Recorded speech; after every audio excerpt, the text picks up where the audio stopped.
Hey, Tim. Hey, John. Hello. Hi. We're doing a question and response episode related to the first section of the Sermon on the Mount. Yes. Yeah, that's right. Actually, I think these questions are mostly in relation to the Beatitudes. Yep, the 9 good life sayings that Jesus says at the beginning of the sermon. Yep. We haven't, in real time, gotten to the Salt and Light episodes, so we won't be... right. There won't be any questions about As that. of the time of recording this. As of the time of recording this. That's right, yeah. So just focused on the good life statements, and we should just jump right in. I think that we should just jump right in. Let's go for it. You guys sent in so many good questions, so let's start with a short and sweet question from Blaine in Alberta, Canada. Hello there. My name is Blaine from Fort McMurray in Alberta, Canada, and my question is this. If the Sermon on the Mount is some of Jesus' most important teachings, then why do we not find them in the Gospels of Mark or John? Thank you. That is a fantastic question. Yeah. If these are the most important teachings, then should they be in every gospel? Yeah, so what's really interesting, there are very few sayings of Jesus that are in all 4 Gospels. There are many sayings of Jesus that are in 3 out of 4, which is pretty good. What's an example of one that's in all 4? Put you on the spot here. Jesus is saying about destroy the temple and I will raise it again in 3 days. Okay. Jesus is accused of saying that in his trial in Matthew, Mark, and Luke, and then he actually... There's a scene of him saying it in John. John. In John chapter 2. So it's an intuitive question to say, well, if there's 4 accounts, and if they all come from, that earliest circle, or that first generation, isn't it probable that the most important sayings will get repeated in all 4? Yeah. Like, that's intuitive for why you would think that. However, there's a number of reasons to think that that's not significant. In other words, just that the number itself doesn't tell you about whether the sayings were the most influential or not. So an interesting thing about the origins of the Gospels, and for a long time it was thought that Matthew was the first of the 4, I've heard that. first to be written. Yeah. And that's because in the earliest collections of the 4 together as one collection, Matthew was consistently in the first spot. And so it was often assumed that that literary order matched the historical order. And there still are a small number of New Testament scholars who are convinced that that's true. The majority of New Testament scholars who work on the relationships between the Gospels, and I think for good reason, believe that Mark was the earliest. It's the shortest, and there are lots of places where when Mark has a long account, Luke and Matthew, who have the identical story, have shorter accounts. And you can go through and see things that have been, you either have to say Mark made it longer, or Matthew and Luke abbreviated it. And over the course of the comparisons, I think it's more reasonable to conclude that Matthew and Luke abbreviated. And then there's debate about Matthew is based on Mark, and then he had a whole bunch of extra material. Sayings of Jesus mostly, and that's what the Sermon on the Mount consists of. There's a few sayings that are in the sermon that are also in Mark, like cutting off the hand in the eye. Okay. But for the most part, it's material not in Mark. Luke has a version of the material that's in the Sermon on the Mount, but he locates it in a different story and in a different spot, actually on the opposite of a mountain. Yeah. He's on a plain. He's in a valley. Sermon on the Plain. And that feels like the Sermon on the Mount remix. Yeah. And so there's debates about did Matthew and Luke each have independent access to a collection of teachings like the sermon, and then they each shaped it, in a different way. It's possible that Luke was actually just looking at Mark and Matthew, and that he didn't have it. Anyway, this is the stuff New Testament scholars love to get into. But what it means is that each of the 4 Gospels actually came from a unique time and place in the first, decades of the Jesus movement, and that the material they included was the material that network of churches where, the authors had access to. And so importance isn't necessarily determined by whether it's repeated in all four. So that's just one thing. And then the other thing would be just each of the gospel authors also had an abundance of material to work with. John, at the end of the gospel, says, listen, if I told you, if everything was written that Jesus said or did, there wouldn't be enough books. He's being a little rhetorical there. Yeah. But then he tells us what his editorial principle was. He says, these things I have included so that you May have life. may trust that Jesus is the Messiah, the Son of God, and that by trusting in him, you have life in his name. So he tells us he had an editorial principle and a strategy that helped him know what to include and exclude. So if each of the gospel authors was doing that, what that tells us is that Jesus said and did a lot of things. So the fact that mostly the reason why we're saying that the Sermon on the Mount is one of Jesus' most important collections of teachings is because Matthew and Luke both have a version of this body of teaching, and that Matthew has chosen to place it as the first big speech block. So the importance for me is signaled primarily by Matthew and Luke both including it. It seems like Mark likely didn't have access to it. Oh, you think that's the case? Okay. And that Matthew has chosen to place it first, which tells me that at least one of those early gospel authors really wants followers of Jesus to pay attention to this. And also because it's programmatic, like it lays out, Jesus comes onto the scene announcing the arrival of God's kingdom. What does that mean? And then this is the block of teaching that he gives to us. So that's mainly the reason why we're saying that. And it's not like a scientific conclusive argument, this is the most important or one of the most important. It's really just, I think, you saying, this is really important. Oh, it's also a judgment call by a guy named Tim Mackie who lives in Portland in the 21st century. So, yeah, that is also true. But you did answer, why do some gospels include some things and not others? They had access to different material. They also had different editorial purposes. That's right. Mark has a lot less of Jesus talking and a lot more of Jesus just acting and doing and then saying short little puzzling sayings. Yeah.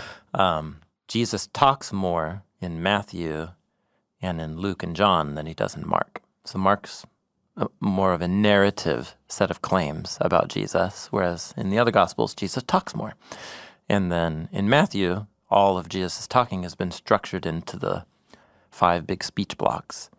And the Sermon on the Mount is the first one. So it was definitely prioritized by one of the gospel authors. And the Apostle Paul and then also James. Oh, good. Thank you. They quote it a lot, right? Thank you. Actually, yes. Of all the sayings of Jesus that are repeated, requoted, rephrased by the apostles in the rest of the New Testament, the Sermon on the Mount seems to have made the biggest impact on the thought of the apostles. That's a good point, actually. That's another good point. So it seemed to have been prioritized in their own teaching as the Jesus movement spread. You've called it the manifesto before. Yeah. And you can also look at the history of reception, the history of the impact of the sermon throughout the Jesus movement. And it's the first block of teaching by Jesus when you read the New Testament. And when people talk about Jesus changing their life and challenging how they live, they usually are talking about the sayings that, like in the opening episode of this podcast series, with all the stories that we told with Stephanie and Michelle and Dan. Those were all influential cultural leaders of the 20th century who were changed by the Sermon on the Mount. And that has been repeating itself in every century, going back to it. So cool. Yep, there you go, Blaine. Those are some thoughts, but thank you for that thoughtful question. Yeah, thanks, Blaine. It's a good question. Next question is Trey in Hawaii. Hi, Tim and John. My name is Trey Brickley, and I am blessed to live in Honolulu, Hawaii. Or am I? Well, that's my question. In your discussion about makarios, you said that blessed isn't a good translation, and that you prefer to translate it as having reference to the good life. However, you also said that the good life is actually defined by God's blessing. So I'm not very clear on why exactly you don't think blessed is a good translation. Thanks for all you do, and, well, God bless. That's amazing. Trey, that was punny, man. That was really punny. You are blessed to live in Hawaii, Trey. Yeah, Honolulu. The good life. Okay, well, let's get into it. Okay. So thank you for raising it, Trey. If the episode we dedicated to the conversation didn't make it clear, then this is a great chance to make it clear again. First, we'll talk about the difference between the words for bless and then the word that Jesus uses. We'll just talk about that again, summarize that. And then whether bless is or is not a good translation, well, I guess I'll set that in front of you, Trey, and everybody else. So the key difference is that there are two different words in Hebrew and in Greek to distinguish between blessing and the good life. The Hebrew word to bless is barech, and then to be in a state of being blessed is baruch. And what that means is that this person has received the gift of God's life-generating goodness in their life. They're experiencing abundance, stability, security, and harmony in their life. So what characterizes God's life is overabundance and the stability of God's eternal being. And God shares a little bit of that with a creature that makes their life like an image or a symbol of God's life. And that's what you use these words blessed to talk about. When you bless someone, what you're doing is you are calling with your words, calling down upon them or wishing upon them that state of stability, abundance, harmony, and goodness. So when Trey ended by saying, God bless you. Yeah. You were invoking God's infinite, abundant life upon John and I. Thank you, So Trey. thanks, man. Appreciate that. More of that. But you're saying that's not the word It's not the word Jesus Jesus uses in the That's Sermon right. on the Mount. That's right. So both in the Hebrew Bible and in right here, Jesus uses the word makarios, which reflects the Hebrew word ashrei. And it's what happens when you and I are sitting here and we're looking out the window down at the sidewalk right now. Yeah, it's gray in Portland, and we're thinking this is the good life would be some sun on a Hawaiian island. Yeah, okay, that's right. So Trey, we look west and south in your direction. Yeah. And I say, Man, oh man, the good life. Ashrei is Trey. Oh, the good life is Ashrei is Trey. Also punny. The good life is, for the guy sitting in Honolulu right now. Yeah. Now, that is relative to my perspective on the good life. Yeah. But it is connected to God's blessing. But me saying it has nothing to do with Trey experiencing God's goodness in his life. It's about my perception of what is the good life. And I think we made that clear in the episode. What I think people are getting hung up on, and maybe Trey here, is why does this matter? Oh, right. And I think Trey puts it well. So Jesus says, Ashrei are you when you're poor in spirit. But then he gives the blessing, right, in the second line. Right. Because yours is the kingdom of the skies. That's right. So to have the kingdom of the skies is to have God's abundant, generous life. Yeah. And so what Trey is saying is, well, if the reason why you're Ashrei is because you're going to receive God's blessing, then is this even a distinction that matters? Yeah, okay, here's why I think it matters. The Ashrei, or the makarios, the good life statement, is culturally relative. And that's what in the examples in the episode, we read from some good life statements from Proverbs, from the Psalms, then from the Dead Sea Scrolls, then from that guy, Yeshua ben Sira, who was like, the good life is never having to serve an inferior. Right. And always having victory over your enemies and having them be ashamed and you be honored. Yeah. He didn't know about the Hawaiian Islands. That's right. Was that where everybody wins? Because everybody's in such a good mood. So the point is that the good life is culturally relative and it's based on human perception. And in these sayings, in these 9 sayings, the blessing, the state of the good stuff that comes from God is not in the first line. It's in the second line. Blessed are the powerless, or the poor in spirit, because theirs is the kingdom of God. There's the blessing. Yeah. And that what that blessing means is if you have the kingdom of God, then what that means is a state of existence that no one would look at and say, that's the good life, like being powerless. All of a sudden it changes that to actually be the good life. Okay. And so Jesus is trying to shatter our preconceptions about what is the good life, Yeah.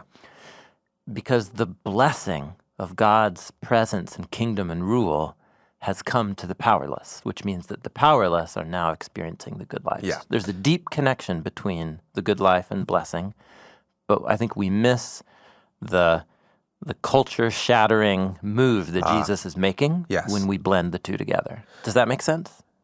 Yes. So I think one thing people do with these is go, okay, well then I need to be poor in spirit.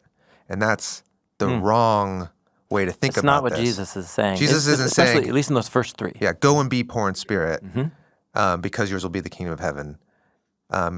He's saying, do you want to know who's experiencing the good life? And it's a big surprise. Yep. You know, we were talking about this later after doing the podcast recording, months later, and we started coming up with synonyms for how we say this culturally today. And for example, you know who's winning in life? Oh, yeah, that's right. You know who's killing it? Yeah, sure. Yeah. And we have a cultural idea of what that is when you're on whatever social media thing and you see someone winning, killing it, just doing their thing and just like living large. And you're like, wow, That's the good life. that's the good life. Yeah. And so that's ashrei. That's right. And we wouldn't say, we wouldn't look at someone who's depressed or on the margins or someone who is hungry for right relationships because they're not experiencing it. We wouldn't say, that's the good life. Right. So That's right. that's the big ironic twist here. That's right. Yeah. When you see the difference between the good life as culturally and personally relative and subjective, and then the state of being blessed by God's life and rule and presence, then that opens the space for you to say, why do I have the ideas that I have about the good life?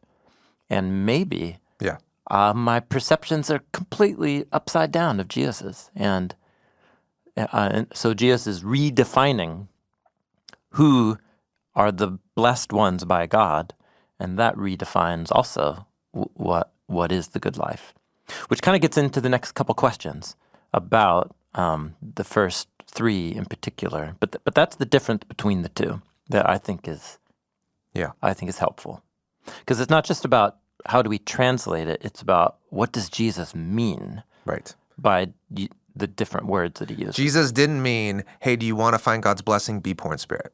That's not what he meant. Yeah. He meant this really rhetorical punch of, you know who's winning in life? The poor in spirit. Yeah. What? Yeah. Because the grieving. God's blessing is theirs. Yeah, the unimportant. That's right. Yeah. Okay. And maybe, so as a lead into the next questions, why would he say a thing like that?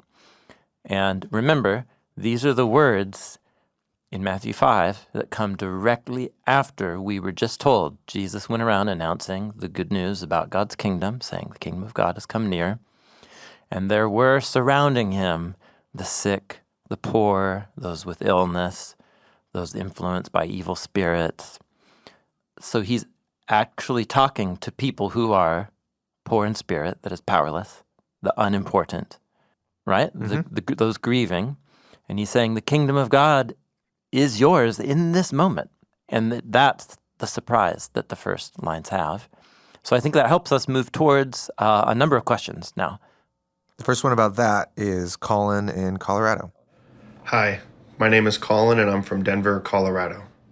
My question is about Matthew 5:3. Blessed are the poor in spirit. I recently had a long conversation with a very close friend of mine who told me that he's feeling overworked, crushed, oppressed, domesticated, complacent, powerless, and hopeless by the powers in the current system of the world, that it's impossible to experience the good life.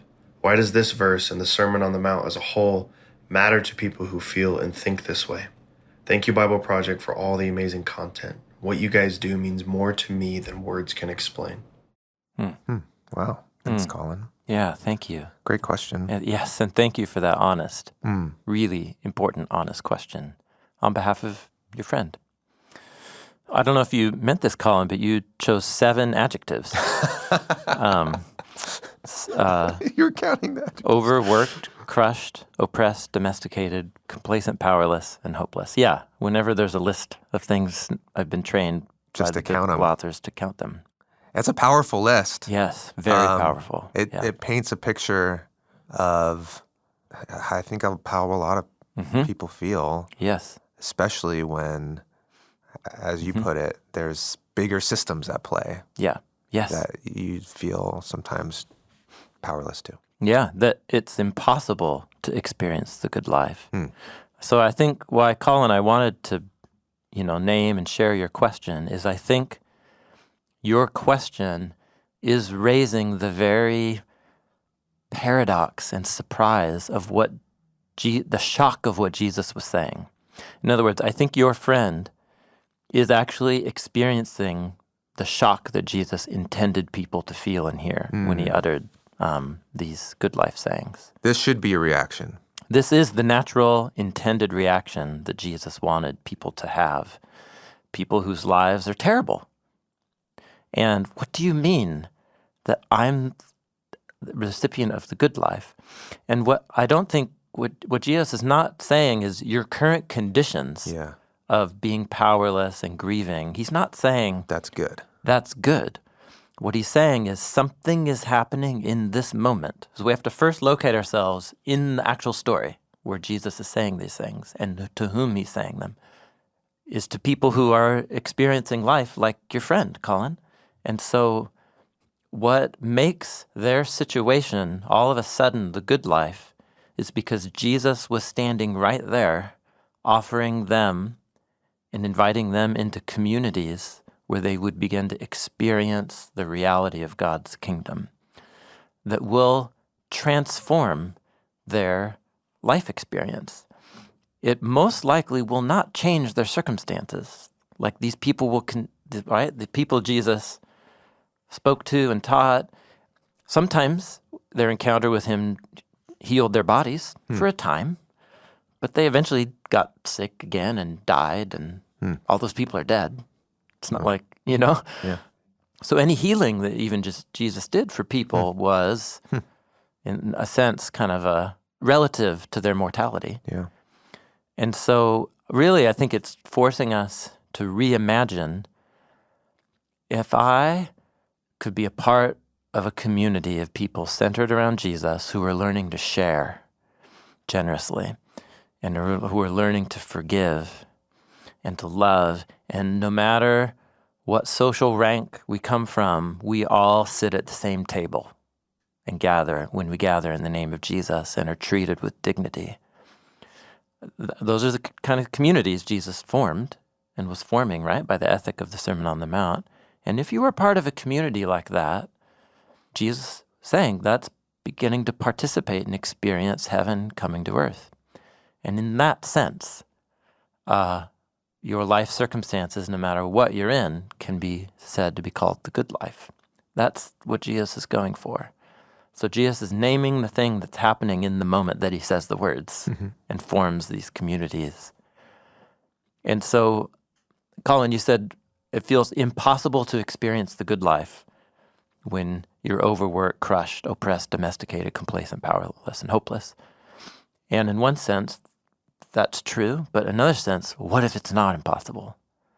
But what if it's not something you can do by yourself? It's something you can experience in a community of people who are learning to live by the ethic of a different kingdom. I think that's what it would take to convince a friend like that the good life actually can be experienced even when you're feeling all those things. Yeah. And it is a radical claim for Jesus to say the systems of the world or systems that are entwined with spiritual powers that are destructive, they're not in the end more powerful than what Jesus wants to do. Yeah. They may define all these aspects of my life, but they don't define my identity. And my truest self is defined by the love of God and the kingdom of God. And I'm a citizen of that kingdom. And that means that I am experienced the gift of God's blessing and can be said to have the good life. And it might not feel like it. Yeah. But that's exactly the shock that Jesus is going for. I think that's what's helping me a little bit, is realizing the point here isn't to have a great answer. The point is the shock. The point is the wrestling with. The wrestling with, can I believe this? And in my circumstance, is this all there really has to be? And in that, moving towards Jesus, like that's what he's trying to do here. Yeah. Yeah. I mean, think this is maybe one way that this appeals to an experience we know. If you've ever been the recipient of generosity from someone who doesn't have very much, that's a very powerful experience. When someone who doesn't have very much shares sacrificially with you, especially if you know, like you could share in the same way and it wouldn't be as much of a sacrifice. But when you receive that, the relational bond, the love that's created, all of a sudden you would say of that person, like, wow, however they live in the world, they think they are experiencing the good life so much that they can just share. I want that. Like, I want that. So all of a sudden the good life becomes relative to what story you believe about the world. Yeah. And Jesus is inviting us into another way of imagining who we are and where we are and when we are. And apparently that defines the good life a lot more than my actual circumstances from another point of view. I think that's what Jesus is going for. It raises another couple questions that came in, and what I'd like to do, is play the next two questions together. So there's one question from Talia in Tennessee and another from Sophia in Virginia, and you both asked a similar question from two angles that I wanted to share them together, and then we can talk about them together. Hi, my name is Talia, and I'm from Chattanooga, Tennessee. It's easy to interpret the Beatitudes as instructions for how to get the good life. Should we therefore pursue mourning, powerlessness, and poverty? If Jesus says the poor and powerless have the good life, why shouldn't we desire to be those people? How are people with health, wealth, and power called to practically respond to this teaching from Jesus? Thanks. Hi, this is Sophia Cruz from Virginia Beach, Virginia. My question is related to the triad of blessed are the poor in spirit, those who mourn, and the meek. I can't help but think there's something I should be doing to attain these states of being, like I should be trying to be in a state of mourning to receive blessing. Is there supposed to be action on our end when reading this, or is that not the point? Further, is this what led groups in the past to make vows of poverty in church history? Thank you for all that you do. So thank you, Talia and Sophia. Yeah, so let's first name Jesus doesn't make these directives in terms of like, be this way. Right. The Beatitudes. yeah, yeah, you said. totally. Yeah. However, again, this is a part, going back to the first question about what's the difference between the words, the good life, and then the blessing. You hold up as desirable and honorable the things that you think are the good life, partially because they're aspirational, Right. like they're things that you desire to have and to be. So Yeah. that is a part when you hold somebody up as a model Sure. of the good life, is to say, yeah, you should aim in that direction. So in one sense, it's true. Right. But it doesn't seem like that's the rhetorical point that Jesus is trying to make. And right? Right. It's the shock and surprise That's the point. is the point. However, your question specifically, Talia, is that how are people who have a more worldly, as it were, definition of the good life, health, wealth, and influence, Yeah. how If should we you're respond? If you're a tax collector or Roman soldier listening to the Sermon on the Mount, and Yes. you see he's talking to the outcasts Yep. and the powerless, Yeah. but you're like, okay, but what about me? Yes, that's right. So just think through the stories of the rich young leader who comes to Jesus, and he's very He's observant of the laws in the Torah from his youth, he says, and Jesus believes him. It was like, yeah, you probably have been. So how about this? Give away all your stuff. Or Zacchaeus, the tax collector, the impact Jesus had on him, just being in his presence, made him realize he needed to pay back all the people that he had cheated and extorted from, and over and above, to give so much away. So a faithful response to Jesus throughout church history, a way to respond to these, has consistently been to totally change the way I relate to my possessions. Right. And I think that is a faithful response to these sayings, but it's not following a command. It's more saying, the more I can put myself in a place of need on God and on my community, I will probably begin to experience life in a way where I see God's blessing as even more of a generous gift than I would otherwise. So what can I do? Okay, Yeah, there you go. can I ask you this way then? Let me make both arguments. Argument one is, this is not a directive. Don't try to go and be... That's right.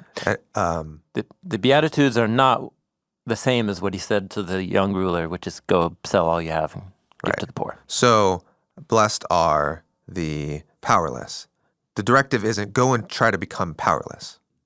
Okay, that's argument one. Argument two, though, on the other hand, the opposite argument is, well, actually, Jesus does ask us to pray, give us our daily bread. Yeah. We'll get to that later in the Sermon on the Mount. And there's this posture of putting ourselves in dependence with God. Yeah. So there's actually something good about recognizing I actually am more powerless than I realize. And by putting myself in a position where I don't actually receive as much power, have as much influence, maybe I am able to receive God's blessing in a better way. Yes. So then in that case, I guess I can think of it as a directive. So which is it? Yes. Yes. I mean, Sophia, you brought up, what has led groups to make vows of poverty throughout church history. And it's this. Okay. It's the teachings of Jesus. However, I mean, you know this, maybe think to like high school. If you have I remember I was one of the friends. My dad's a car guy. He loves cars. He was so excited to help me save up for, and he was generous with me to have my first car, which was a 1976 VW Volkswagen van. It was awesome. Oh, yeah? It was awesome. That's awesome. Yeah. And what that meant was I was the first one among my friends to drive, and I could haul 6 or 7 of my friends around in that thing. You know, I grew up, I think it was in a 78 Vanagon. Yeah, like a pop top. Pop top. That was the family car. Oh, man. Yeah. Yeah, those are awesome. Awesome. Yeah, this was an old school one. Yeah. So what consistently happened was none of my friends ever had any money, though. And so not only did I haul my friends around, but I paid for all the gasoline. And that thing chugged a lot of gas. So the fact that my friends were impoverished of gas money meant it was kind of lame, actually, because there was nobody except me to sponsor all of our adventures. Yeah. It's a silly way of saying if everybody's impoverished, then you actually have less to share, right? Yeah. So you're saying if you would have said, you know what, I'm going to get rid of my van because, I'll experience a good life if I don't have this van. Yeah, that's right. Well, then you can't be the community van guy. Yeah, that's right. Yeah. So for me, what that meant, and this wasn't noble, I grumbled about it all the time, was I was just well, either I hang out with my friends or I don't. And we go skateboarding around the city and I take everybody around. So I guess I'll just use my tip money that I get from the old spaghetti factory. That was my job. But the point was, I think there's in a community of Jesus' followers, ideally, there's people of all different social and economic ranks and positions and situations. And there will be some people who have more. And those are the people I think Jesus wants to challenge in a way to say, what if you lived like you have less, but The reason you have less is because you're giving away the more that you have. And Jesus also wants to challenge the people who have less to say, but what if my economic circumstances don't have to define my happiness and my joy, because my identity and hope is not bound up in those things. So Jesus challenges everybody, but it, like you were saying, it challenges everybody to think, what can I do to live more simply, to live more generously? And for some people, that will mean giving away a lot more. And for others, it will mean maybe more of a change of mindset because they don't have a lot to give away. Yeah. But these are the teachings to hold up neediness, having to trust God. This is what's behind the practices of fasting, too. Like, why would you intentionally withhold food from your body on a rhythmic basis? Except as a symbol to say, I know I have food in the fridge, but I'm going to live like I don't 1 day a week. I'm going to experience hunger. To experience hunger, because being hungry puts me in a state where I can receive the blessing of God's kingdom in a way I probably wouldn't experience it if my stomach's always full. Okay. So it's wisdom. Yeah. It's going to require wisdom. No, it's landing. To know when you should take a vow of poverty, when you should fast, when you should choose obscurity rather than notoriety. Right. Like same with generosity. How do you know when to give generously in a way that no one will ever know or see? Mm-hmm. And then when is it good to be generous in a way that you can tell a story and set an example in your community? Inspire others. And inspire others. And Jesus encouraged both forms of generosity. So how do you know? And I think we're to the wisdom literature kind of pillar of how we talk about Scripture. Okay. All right. That was great. Yeah. One last question about blessing and the word bless that comes from Judy in North Carolina. Hi there, my name is Judy and I'm from North Carolina. I have a question about the word bless. In Psalm 103, verse 1, it says, "Bless the Lord, O my soul, and all that is within me, bless his holy name." And I have wondered about that for a while. If God is the God of blessing and God is the one who blesses, how can we as people bless the Lord? What does it mean in this context? Thanks. It's such a great question. It's a fantastic question. I actually had a friend ask me this question like 24 hours ago. Oh, yeah. Yeah, because they've been listening to the podcast. Yeah. It's a great question. So if what it means to be blessed is that God has shared a small fraction of his infinite abundant life with you so that your life now has the stability, abundance, harmony that characterizes God's life. So that's not something I can create in you or for you. Right. So what I'm doing when I bless you is I'm saying, may God bless you, is really what I mean. Yeah. Which is what Trey said to us, God bless you. Yeah. So what does it mean then in a whole bunch of Psalms, in the book of Psalms that open up like Psalm 103, where it's a human blessing God? Like, what does a human have? And to be clear, this is the same word?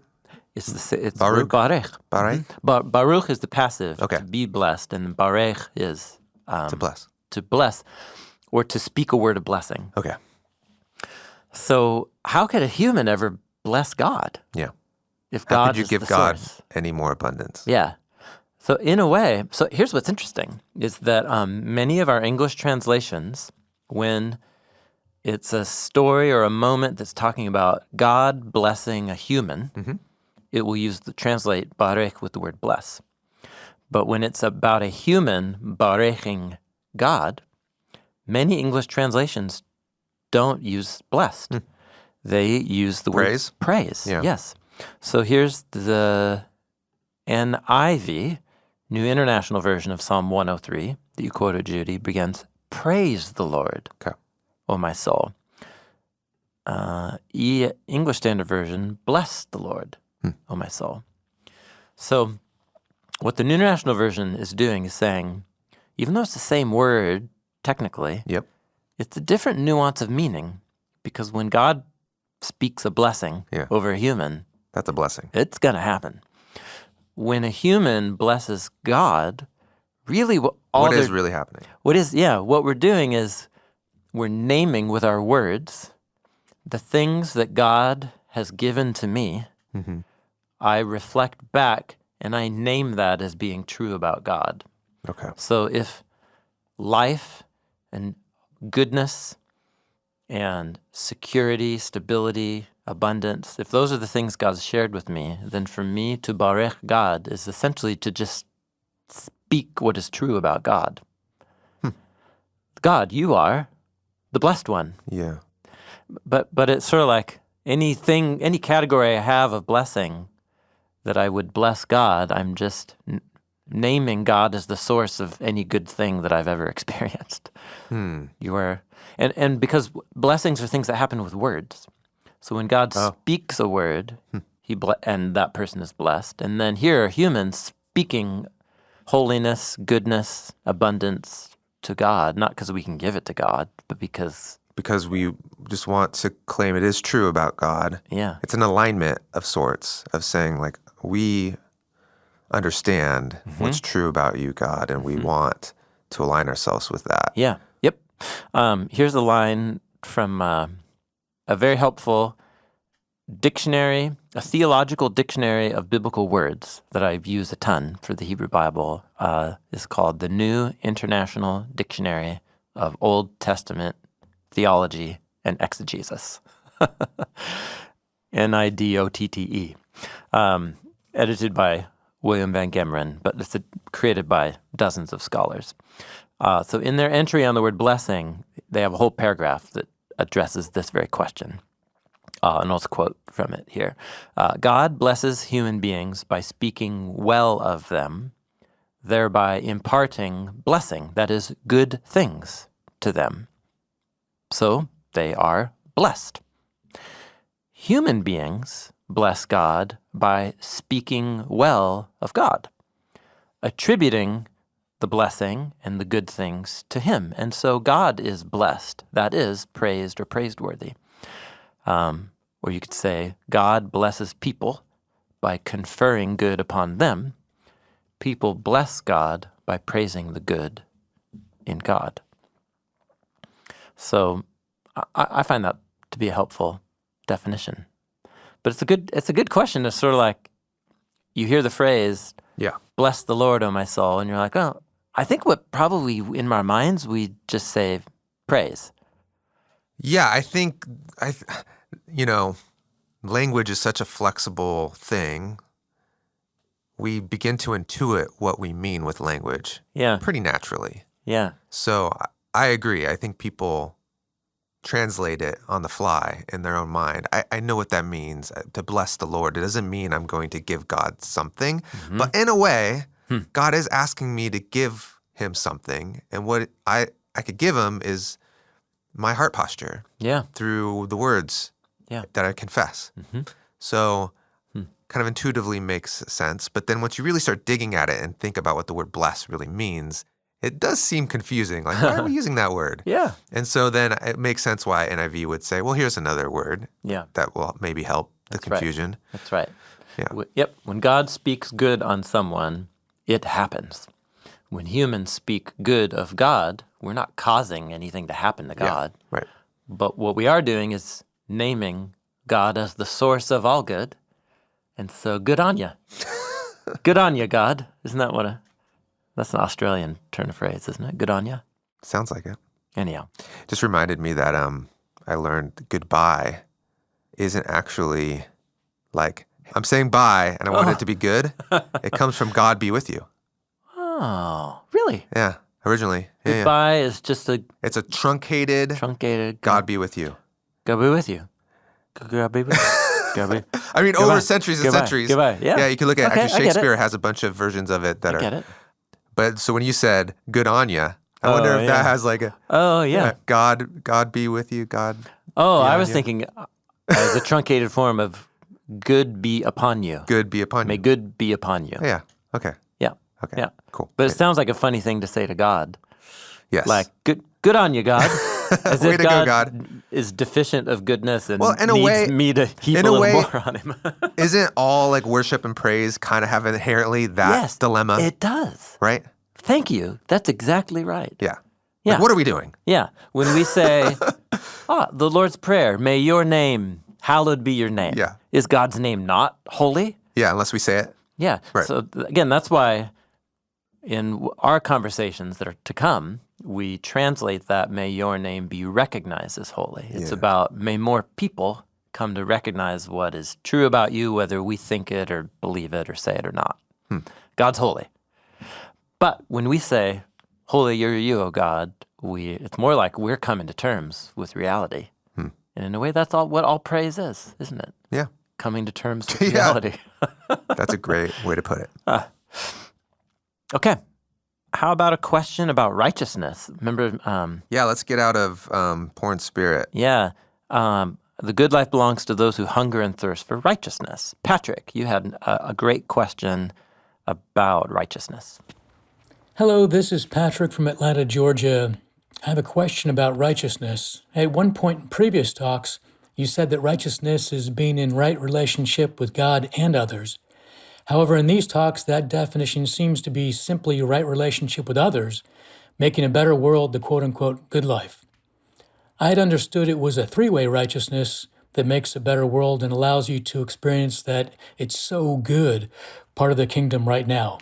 Can you help me see the difference? Thanks.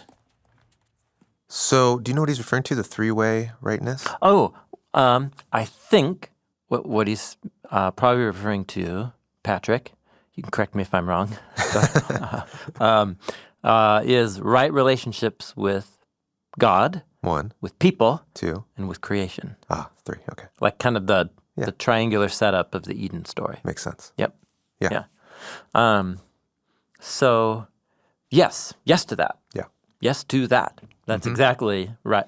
It's It's all 3. humans relating rightly in the different contextual ways of what that means with other human beings, and then with the Creator, and then with their lived environment and the creatures within it. So that is like the robust, full-orbed Hebrew Okay. Bible meaning of And righteousness. it sounds like when we start talking about those who hunger and thirst for righteousness, we just really laser focused on right relationships with others. Yeah, and because that is primarily the focus of Jesus in the sermon. He does also in chapter 6, we'll get into this, much later in the series, Jesus uses the word righteousness to describe activities that you do that cultivate or foster a closer connection with God. He names prayer and fasting, and he calls those doing righteousness. But even with those, those are also corporate things that done Yeah. for the sake of community as well. They can be They can be. done in a way that other people see them. And Jesus also wants us to consider doing them in ways that no one will ever know. Yeah. So really focusing on your Yeah. relationship with God. So doing right by God is something that prayer and fasting and generosity can, actually generosity is the perfect one, because in the Hebrew Bible, in Proverbs 15, this is amazing little proverb that Jesus built a lot on. The one who lends to the poor lends to God. Yeah. It's like a little riddle. Like, what? How can you lend to God? By lending to the poor. And we're back to the blessing. Like, God's the one who provided everything to begin with.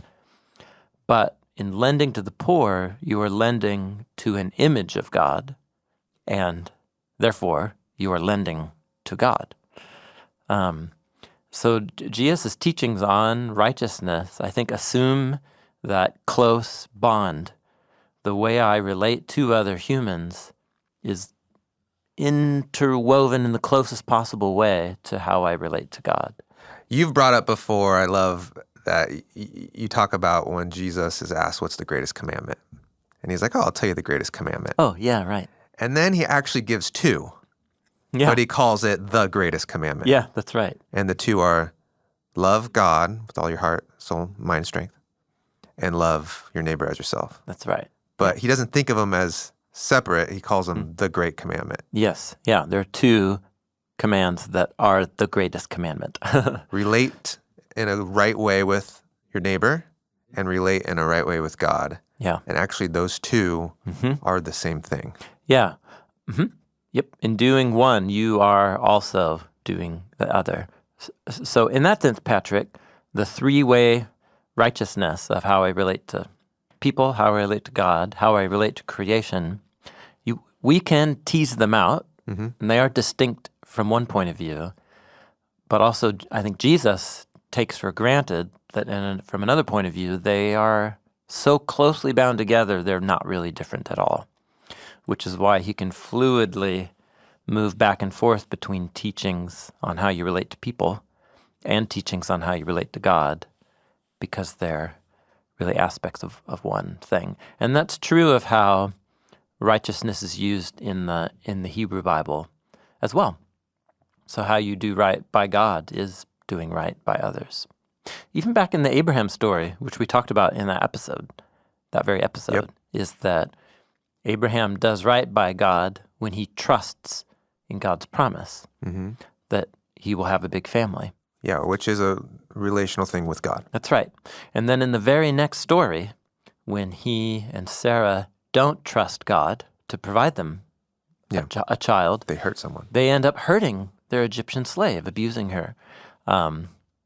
And so that breakdown of their relationship with Hagar, their slave, is intimately bound up with a breakdown in their trust in God.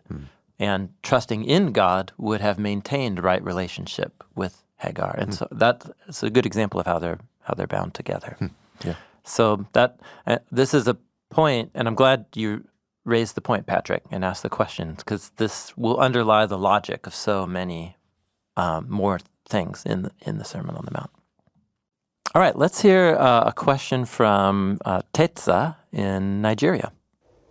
Hello, BibleProject team. I'm Tetsa from Nigeria. My question is about the meek. What does the Bible mean when it also describes Moses as meek in Numbers 12, verse 3? Is it the same as what Jesus talks about in the Sermon on the Mount? Thank you for all you guys do. So Moses is described as meek. Yes, so one common English translation of one of the sayings of the Good Life sayings is, how good is life for the meek. The meek. And if I remember correctly, this is that we were tracing the Hebrew word ani. Ani, yes, is the Hebrew word underneath. It's the Greek word praus, which is the consistent way that Greek-speaking Jews translated the Hebrew word ani. And if I remember, ani kind of most literally is someone on the margins. Someone on the social margins who is currently experiencing a low rank in their community, a low social rank. But then I remember that we talked about how David was sometimes referred to as, he referred to himself that way when he was out on the run. That's right. But he still was king. Yeah. He still had a lot of social rank, but he wasn't experiencing it. Yeah, because king in exile. In exile. Yeah. So he'd call himself ani. So one way to think about it is if you're on the margins, whether temporarily or just as a permanent state of your life, it's talking about I don't have access to people or circles or institutions of influence where my thoughts or my ideas would even matter to change anything. So one way to think about that is about importance. People who are important are held in esteem, and what you say and think matters to them, and then matters what happens. Okay. And to be unimportant then is to be the opposite of that. And Moses was a pretty important guy. He was a super important guy. But there's one story where he's called the most ani man in all the land. And it's a story in Numbers chapter 12 when his brother and sister speak against Moses. Because, remember, he married a non-Israelite woman. A Midianite. Yeah, Zipporah, or here called Cushite. And whether this Cushite woman is another way of saying a Midianite woman, Oh. or whether it's talking about a second wife, although there's never explicitly never mentioned. a story about him marrying a second woman. But most likely it's a way, another sub-tribal name or title Cushite is for Midianites. his Okay. wife Zipporah. Either way, he married a non-Israelite. And Miriam and Aaron, his brother and sister, take issue with that. And they say, has Yahweh only spoken through Moses? Hasn't he spoken through us too? Aren't we important too? Yeah, right. Yeah. So actually what they're saying is like, Why are you top why dog? is Moses so important? Like, we're his brother and sister. Yeah. We're older. They're both older than Okay. him. Yeah. Because Miriam was there by the bank of the Nile when he got put in. And we learn later that Aaron's his older brother. So their little brother is now the most important guy Yeah. in the whole tribe. Yeah. You know, you can kind of see where this is coming We from. remember your dirty diapers, Moses. Yeah. So then the narrator comes along and says, okay, dear reader, you should know Moses was very ani. In fact, more than any Adam, any human who was on the face of the land.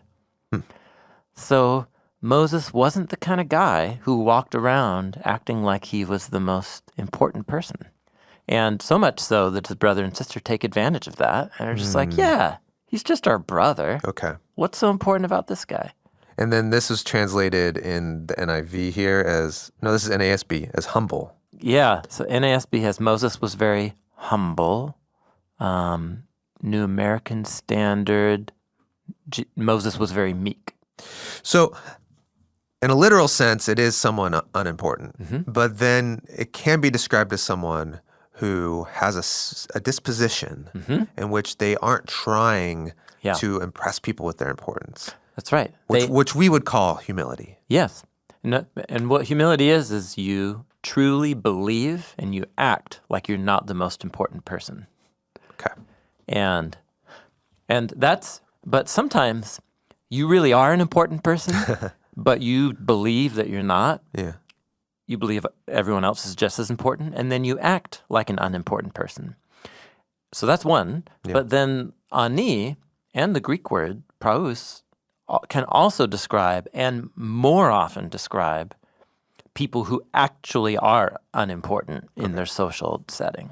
And that's what Jesus was referring to. That's what Jesus is referring to. Yeah. However, this is back to, I think, Sophia and Talia's question. Yes. So what if you are a follower But what of if Jesus you are important? and you're important to the people around you? Yeah.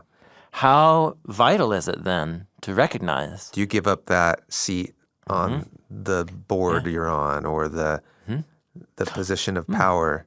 Or maybe sometimes it means intentionally not exerting your influence. That it might mean that. Yeah. It might mean if you, to the best of your wisdom, you and your community discern that you really should take up a leadership or influential role. But what if you exercise that role from a deep conviction and mindset that you are not the most important person? Yeah. And I will follow a leader like that Yeah. to the end of the earth. Yeah. His name's Jesus. He's the most important person in the cosmos. And he doesn't act like it. Yeah. So he's the ultimate ani one. So sometimes people are ani to the people around them. We call them on the margins. And sometimes people are ani in their mindset. We call that humility. We call that humility. But it's the same word Yeah. in Greek and Hebrew. Okay. And we're really becoming like Greek and Hebrew, like wordsmiths here. Yeah. Yeah. Yeah. So thank you, Tetza. That's a really good question. So in that moment, it shows you that Moses didn't act like he was important, which gave his brother and sister opportunity to challenge his role of influence. And so in that moment also, he is being ani, he's being treated as unimportant. So kind of both are happening to him, both layers, which is similar to David, who was the king, but he was treated by his son Absalom as a rebel, and so he's kind of both at once. It strikes me, I think someone's pointed this out, Moses is credited with writing the Torah, I know. which means he would have written the line He's the most humble person on the planet. It's kind of a funny line if you think that Moses has to have written every word. Written every word. Yeah. Okay. Yep. How about one last question, a very practical question from Dominic in California. Hi, I'm Dominic Zrecki from Irvine, California. Jonathan Pennington, a scholar and guest on your podcast, says that Jesus' sermon is meant to be memorized. Are there techniques early Christians used that could help us today remember and reflect on the sermon? Yeah, this is something we've advocated and encouraged y'all listening to consider memorizing the Sermon on the Mount. Yeah. You know what? I have not memorized it. But one thing I've noticed going through it and really thinking about the structure, which isn't something we really get to do a lot in the podcast. Oh, sure. But we do have a series of videos that are out on YouTube that goes through the structure of the sermon. And what I've noticed is by really memorizing the structure, it helps me just remember the order of everything. Yeah. And that's a really good first step Yeah. to then beginning to memorize the and actual it's words. a simple structure. It is. In a way. Well, okay, so to your question, Dominic, you said, are there techniques early Christians used? I think one thing to draw what you're drawing attention to, John, is that Jesus used a number of techniques, and then Matthew picked up Jesus' teachings, and he used a number of techniques in composing and designing this teaching to optimize it for memory.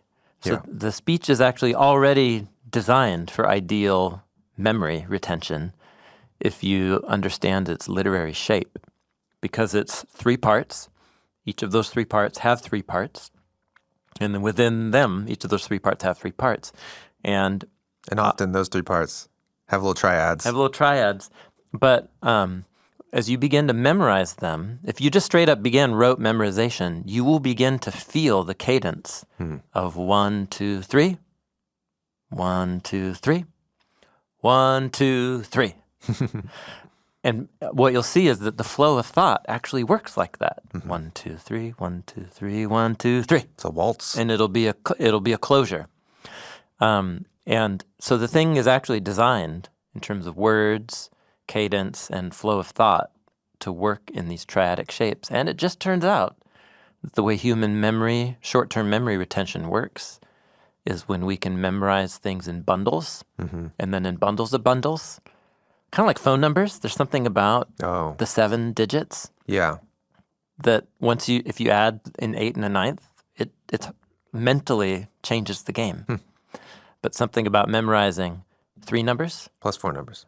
Plus 4 numbers. Or now it's like area codes. Yeah. 3 numbers plus 3 numbers 3 plus 4 numbers. plus 3 plus 3 plus 1.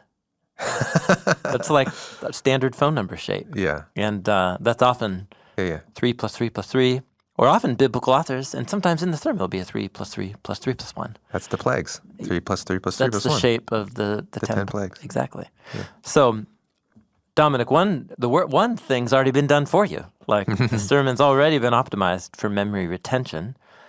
In terms of other techniques, reciting out loud a biblical poem, or in this case the sermon, reciting it out loud regularly, which is something that Paul the Apostle recommends that Timothy dedicate yourself to the public reading of Scripture. That was a technique. So reading it aloud to yourself, reading it aloud in your community on a regular basis.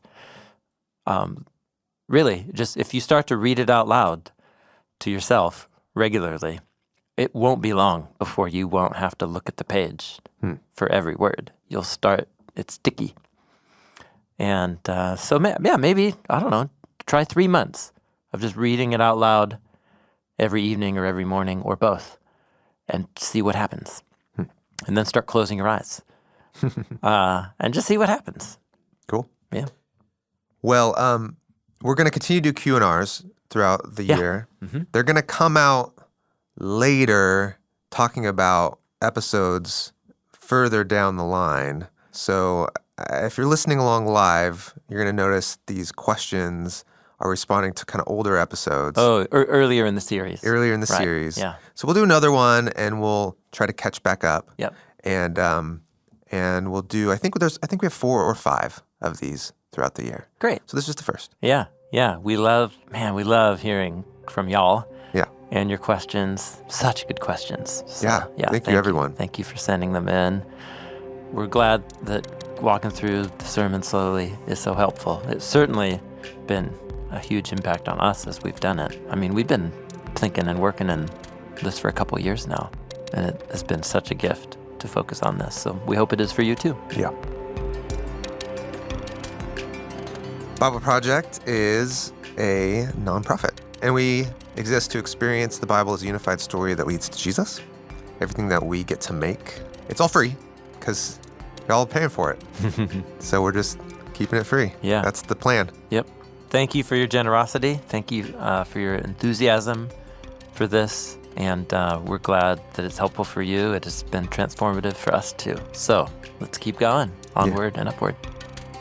Hi, this is Ellie and I'm from Los Angeles, California. Hi julle, dis Stefan de Beer hier van Suid-Afrika. I first heard about the Bible Project through their podcasts. I first heard about the Bible Project from my good friend Maxine when I first became a Christian and visited her dorm room and saw a Bible Project poster on Romans. I used the Bible Project for finding truth in my very confusing upbringing.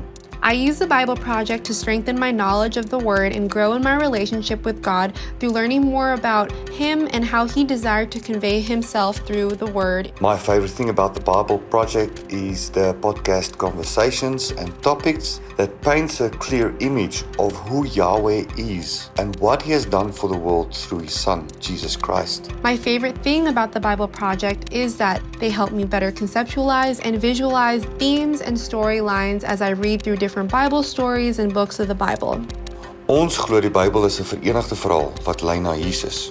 We're a crowd-funded project by people like me. Find free videos, study notes, podcasts, classes, and more at BibleProject.com. Hi, this is Cooper, here to read the credits. Jon Collins is the creative producer for today's show. Production of today's episode is by producer Lindsey Ponder, managing producer Cooper Peltz, producer Colin Wilson.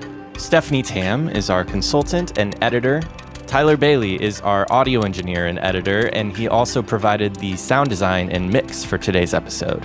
Brad Witty does our show notes. Hannah Wu provides the annotations for our app. Original Sermon on the Mount music is by Richie Cohen, and the Bible Project theme song is by Tense. Tim Mackie is our lead scholar, and your host, Jon Collins,